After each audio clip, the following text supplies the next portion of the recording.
Hello, it's Colleen, and today I want to talk a little bit about what keeps us from our creative practices or even our meditation practices or those practices that feed our soul that are so important in the world right now. Because I think if we have an ongoing practice that connects us to something greater than ourselves, whether it be like prayer or meditation or an art practice, that when we come to those practices, we're doing something not only essential for ourselves right now, but essential for the world. Because if you remember,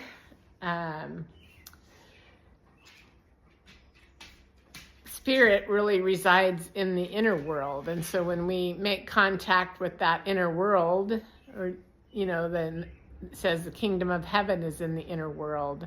So when we make contact with that inner world, whether through the practices of meditation or art, we're bridging two different worlds. We're bridging the other world and this world. And when we do that, we're bringing those two energies together, which automatically brings us more into the state of wholeness. So what keeps us from those things? Well, I can tell you one thing. I've been extremely busy, and this weekend I went camping, and so I actually had some time to do some art again, but I've been busy preparing for a women's retreat, and that has its own form of creativity, but it's not my art practice. And so when I get busy, overwhelmed, my meditation practice goes away.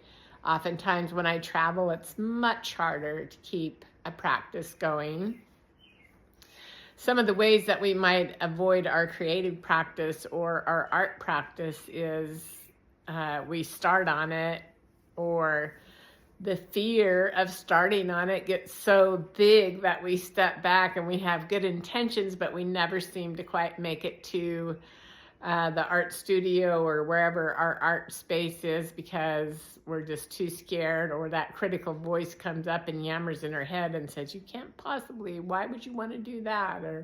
And the same thing is true when you start a meditative path. That monkey mind comes in and tries to tell you all the reasons why you shouldn't be there. But if you want a way to bridge what's happening now, to overcome some of the fear of the collective transformation that we're going through and find inner peace in yourself, then an art practice can get you there, as well as a meditation practice. So if you want to know more, subscribe here. Would love to have you. Yeah, or not, just start a practice. Okay, thanks.